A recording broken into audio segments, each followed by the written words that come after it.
Tapi sujud ini saking istimewanya, itu kalau benar sujudnya, itu seketika bisa mengabulkan permintaan yang bahkan dipandang mustahil oleh sementara kalangan.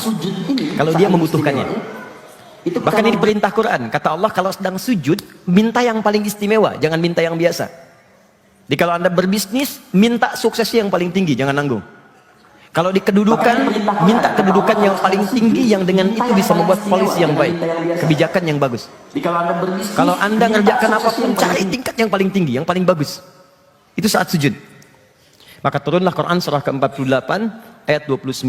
Muhammadur Rasulullah walladzina ma'ahu asyidda'u 'alal kuffar ruhama'u bainahum. Saya sudah tafsirkan ini di pertemuan lalu. Sekarang perhatikan kalimat sujudnya. Tarahum ruk'a sujjada. Engkau akan melihat umatnya Nabi Muhammad itu terbiasa ruku dan sujud. Maksudnya salat. Mohon izin ya. Jadi kalau ada yang mengaku umatnya Nabi Muhammad, kemudian tidak mau sholat, itu oleh Allah tidak diaku umatnya Nabi Muhammad.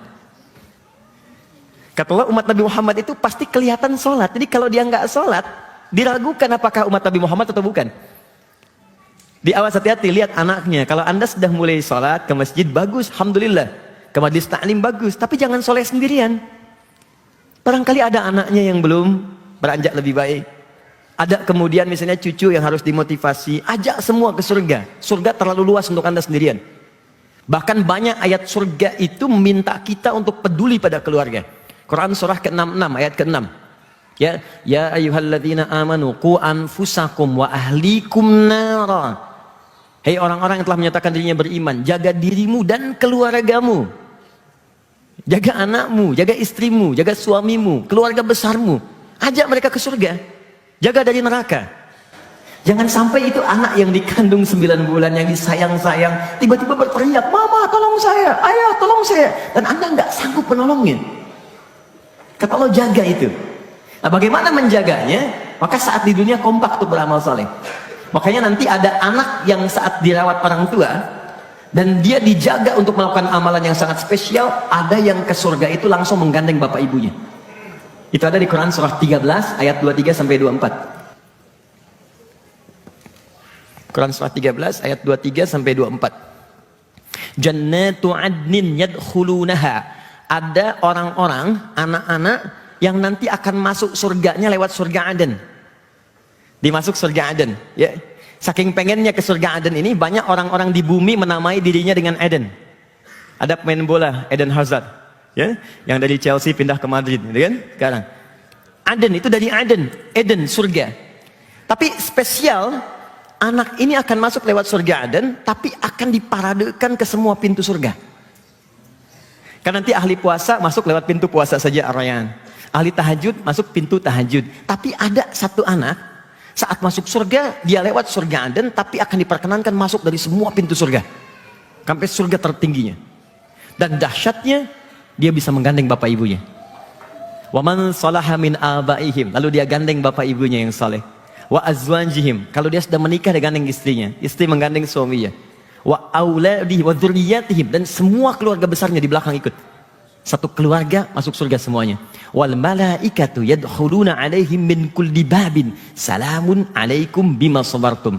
Dan dahsyatnya disambut oleh malaikat di semua pintu surga, mengucapkan selamat kepada mereka. Selamat bisa masuk surga, selamat masuk surga. Di setiap masuk surga pertama diucapkan selamat. Pintu kedua selamat, semua menyelamati. Kalimat pertamanya, karena Anda sabar melakukan amalan saat di dunia yang bisa mengantarkan Anda ke tempat ini. Silahkan nikmati seluas-luasnya. Dialah anak ahli Quran. Ahli Quran. Mulai dari sekarang. Teman-teman, kalau bukan Anda yang hafal, anaknya jadikan. Nggak apa-apa. Usaha aja. Perkara Allah kasih 30 juz, 20 juz, 10 juz, 1 juz, gak ada masalah. Yang penting kita berusaha menghafal. Baca itu. Dan kita wafat dalam keadaan sedang berusaha untuk dekat dengan Al-Quran. Itulah ahli Quran. Ahli Quran itu bukan orang yang hafal 30 juz. Ingat. Semua ulama sepakat, ahli Quran itu orang yang mencintai Quran dan beramal dengan Qurannya. Walaupun dia belum sampai 30 juznya. Tapi poinnya adalah, ada amalan tertentu yang bisa mengangkat derajat di sisi Allah. Nah, sujud itu diantara amalan yang cepat mengangkat derajat kita, sekaligus mengabulkan doa seketika. Kata Allah, yabtaghuna fadlan minallahi wa ridwana. Saat sujud itu usahakan banyak doa, minta yang paling bagus, yang paling istimewa, jangan yang biasa-biasa. Jadi kalau berdoa saat sujud, mintakan yang paling dahsyat, yang paling istimewa, jangan yang biasa. Kalau untuk akhirat, minta surga yang paling tinggi. Untuk dunia, minta kemuliaan yang paling dahsyat, yang paling baik. Sujud.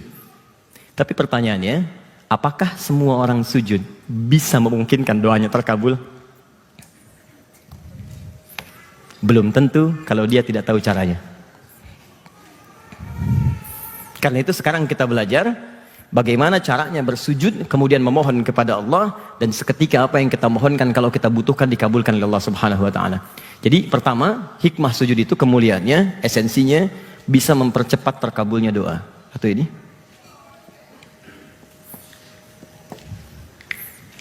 Yang tertinggal catatan saya sudah siapkan ini nanti. Ini boleh nanti yang teman-teman copy. Ada sekitar 1, 2, 3 lembar. Ini hadis-hadis dari Nabi SAW tentang kemuliaan sujud. Masih lengkap, saya nggak apa-apain, masih bahasa Arab tuh. Ya. Ya, karena Nabi orang Arab gitu kan, nggak bisa bahasa Indonesia. Nanti saya kasih catatan, saya terjemahkan. Baik, pelan-pelan. Jadi kalau teman-teman misalnya, mohon izin, sedang ada persoalan, ada masalah, ada keluhan, ayo sholat dalam sujud minta. Saya bacakan salah satu hadis. Ali bin Abbas radhiyallahu taala anhuma, hadis riwayat Ibnu Abbas, semoga Allah meridai kepada beliau dan ayahandanya. Qala Rasulullah sallallahu alaihi wasallam, lihat baik-baik. Perhatikan kalimatnya. Innama aqrabal 'abdi min rabbih fa huwa sajid. Fa aksiru doa. Keadaan terdekat antara seorang hamba dengan Allah itu saat sujud. Maka kalau Anda sedang sujud, kata Nabi, perbanyaklah doa pada saat itu. Karena itu sering kita melihat dan mendengar dalam catatan sejarah bahwa Nabi itu kalau sujud, khususnya sujud yang terakhir, itu pasti lama sujudnya. Salah satunya memohon banyak kemuliaan untuk umatnya. Ya Allah, sayangi umatku, ringankan bebannya. Ya Allah, jadikan mereka orang-orang yang baik, jauhkan dari neraka. Itu Nabi. Sampai sebelum kemudian salam dalam salatnya. Ini bagian pertama. 2, rahasia sujud mampu mengangkat kemuliaan seorang hamba di hadapan Allah Subhanahu wa taala.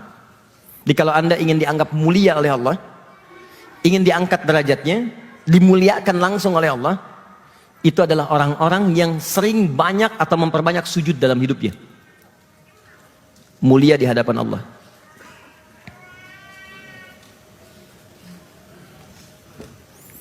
Jadi kalau orang-orang itu sudah dimuliakan Allah, dampaknya apa? Nggak minta pun, itu bisa diberi. Jadi nanti ada 8 jenis rizki dalam Al-Quran. Salah satunya, ada rizki yang belum diminta, tapi Allah kirimkan kepadanya, karena kebutuhannya. Dia ada orang yang belum ngangkat tangan, bahkan belum minta, itu sudah ada, baru terbersit ada. Ya. Pernah dengar Imam Malik? Pernah dengar? Imam Asy-Syafi'i, pernah dengar? Ya, Imam Malik dengan Imam Asy-Syafi'i, ini kisah nyata. Keduanya pernah berdiskusi tentang rizki dalam Al-Quran. Kata Imam Asy-Syafi'i, rizki itu nggak akan diraih, kecuali kalau kita berusaha dulu, baru dapat. Kata Imam Malik, ada rizki yang tidak harus berusaha, ikhtiar manusia. Ada ikhtiar spiritual yang kita kerjakan, Allah turunkan. Keduanya berpisah. Kemudian Imam Asy-Syafi'i lewat satu tempat, ada satu kebun anggur sedang panen. Saat panen itulah kemudian beliau lewat, dipanggil oleh tukang kebunnya. Kamu mau bantu di sini enggak? Kalau kamu bantu, kami akan berikan anggur. Dengan senang hati Asy-Syafi'i kemudian saat itu membantu kebun anggur itu panen. Setelah terkumpul tiba-tiba diberikan anggur yang sangat indah, besar, enak, ranum, lihat. Siang-siang panas terik. Senang Imam Syafi'i terima itu bukan karena anggurnya, karena beliau ingat diskusinya dengan gurunya. Oh, kalau saya nggak ikut panen, saya nggak dikasih anggur ini. Berarti pendapat saya benar. Datang kembali kepada gurunya bawa anggur, tapi lihat adabnya. Tidak pernah ada keluar kata-kata yang menyakiti gurunya. Bahkan nggak ada kalimat menyalahkan gurunya. Lihat kalimatnya. Guru, tadi aku lewat sebuah jalan, kemudian menemukan satu kebun anggur sedang panen. Aku ditawari untuk mengambil memetik anggur ini. Ketika aku bantu mereka, aku diberikan anggur ini dengan begitu indahnya. Besar, ranum, di siang panas yang terik ini. Jadi begitu menyebutkan kalimat, ketika aku bantu, aku diberi, itu dikencangkan kalimatnya. Saat aku bantu ini, aku dikasih kemudian anggurnya. Untuk menegaskan pada gurunya, kalau aku nggak bantu petik, aku nggak akan dikasih. Baik. Lalu diberikan pada gurunya. Apa jawab Imam Malik? Perhatikan kalimatnya. Masya Allah ya Syafi'i, marhaban, marhaban, selamat, selamat, selamat. Aku ini tadi barusan mau mengajar. di siang panas terik begini, saat aku keluar aku terpikir, ya Allah, kalau ada anggur sekarang besar, enak sekali. Rupanya kamu datang bawa anggur. Jadi muridnya berusaha datang bawa sesuatu, Imam Malik terpikir datang kemudian anggur itu. Dan keduanya kemudian menjadi guru dan murid sekaligus sahabat yang saling menyatukan di situ. Ada kebiasaan tertentu yang kalau Allah sudah muliakan, itu jangan tunggu meminta seketika datang. Teman-teman yang akhwat kenal Maryam?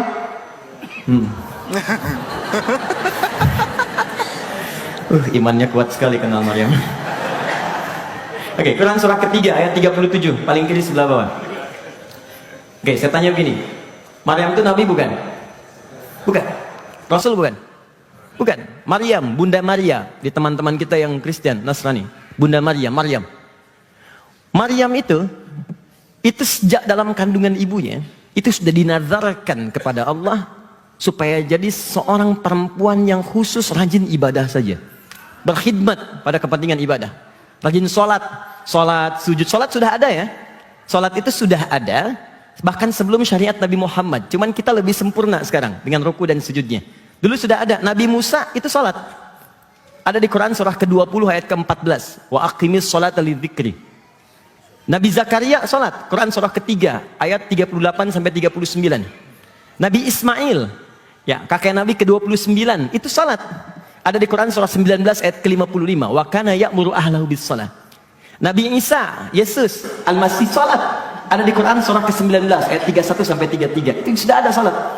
Nah, ketika kemudian terlahir Maryam, lahir dan dikhususkan dibangunkan mihrab di situ untuk ibadah. Saking rajinnya sujud mendekat kepada Allah, sujud ibadah, pamannya yang mengantarkan semua kebutuhan sampai kaget. Kullama dakhala 'alaiha Zakaria al-mihrab wajada 'indaha rizqa. Setiap kali masuk mihrabnya Maryam, itu sudah ada semua kebutuhannya. Makanan ada, minuman ada, pakaian ada, sampai berkata, ya Maryam anna laki hadza. Maryam, dari mana semua ini? Perhatikan jawabannya. Qalat huwa min indillah. Paman, semua ini Allah yang kasih. Jadi kalau dari kecil anak kita diajarin kalimat-kalimat yang baik, yang keluar di lisannya pertama kali akan kalimat baik. Fajar lumpuh otaknya. Dari sejak diberi ASI dibacakan Quran terus, Quran. Begitu 3 tahun bisa bicara, yang keluar pertama di lisannya Quran. Hafal Quran dalam usia 3 tahun. 4 tahun sempurna, sekarang sedang menghafalkan tafsirnya. Jadi kalau anak dikasih Quran, yang keluar Quran. Anak diberikan pendidikan yang baik, yang keluar baik. Anak dikasih tobot, yang keluar tobot. Tobot X, tobot W, tobot Z, Robocarpoli, Embers, Heli, dan sebagainya. Jadi kalau kita diberikan yang itu yang keluar. Tapi poinnya adalah, sujud itu gambaran dari ketaatan kepada Allah. Kalau orang banyak sujud, maka kemuliaan Allah akan diberikan kepadanya. Hidupnya akan ringan. Bukan cuma sholat fardu ya, tahajudnya kan ada sujud, duha ada sujud, syuruk, rawatib, perbanyak sholat, minta kepada Allah. Ketika Anda diangkat oleh Allah dengan mulia, maka apapun yang Anda butuhkan, Anda akan dimudahkan oleh Allah Subhanahu Wa Taala. Jadi pembahasan kita kali ini, kenapa penting belajar sujud dengan benar? Karena banyak orang sujud dalam sholatnya, tapi nggak mendapatkan ini. Sujud iya, tapi hidup masih sulit. Ada orang di rumah tangga cuma senyum aja selesai. Ini gelar tinggi, persoalan kecil nggak pernah tuntas. S1, S2, S3, S banyak sampai dingin, tapi persoalan nggak pernah tuntas gitu. Ada orang S1 saja enggak, tapi masalah besar itu jadi ringan. Cuman senyum, bahkan cuman canda aja, masalah hilang. Ini ada orang cuman karena keramik saja satu, itu bisa ribut adu argumentasi. Yang ini cuman bicara sedikit selesai. Mama, kamu tahu nggak beda keramik sama kamu apa? Apa itu? Keramik itu mah kalau dipindah ke sana semakin antik. Tapi kalau mama mindahin ke sana semakin cantik. Selesai. Catat. Ini cuma diskusi sedikit deh, ngobrol itu selesai. Ada orang senyum beres, tapi ada orang yang menyelesaikan banyak argumentasi nggak pernah tuntas. Itulah dia. Tiap hari sholat pasti ada yang salah. Nah, sekarang kita mulai untuk caranya dulu. Baru kemudian ke dalil bacaan.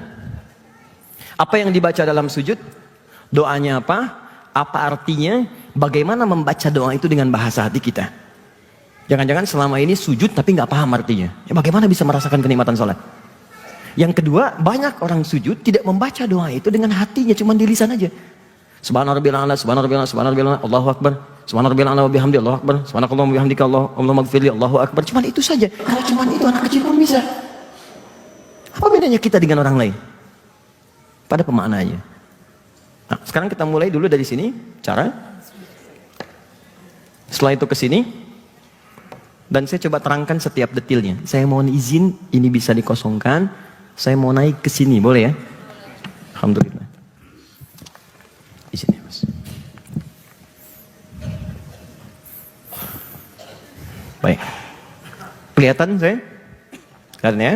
Baik. Mohon izin sebentar ya. Saya mohon maaf kalau kemudian naik ke sini untuk memberikan contoh lebih baik. Mohon maaf ya. Bismillah. Izin sebentar. Perhatikan baik-baik. Nah, sekarang lebih kelihatan ya? Baik. Sujud posisinya akan dimulai dari setelahnya tidak, kemudian turun ke bawah. Nah, saya menghadap ke sini dulu ya. Ya, teman-teman akhwat ya, mohon izin lihat sini, fokus. Saya mohon izin menghadapnya begini karena ukuran mejanya lebih panjang ke sini. Jadi bisa kelihatan. Lihat sini. Sami'allahu liman hamidah, kan? Selesai. Rabbana walakal hamd. Kita telah tuntaskan ini. Baik itu tangan yang ke sini ataupun yang ke sini, saya telah berikan argumentasinya di pertemuan lalu dan dua-duanya boleh. Kemudian setelah selesai Sami'allahu liman hamidah Rabbana walakal hamd, kita akan mulai turun sujud. Perhatikan baik-baik.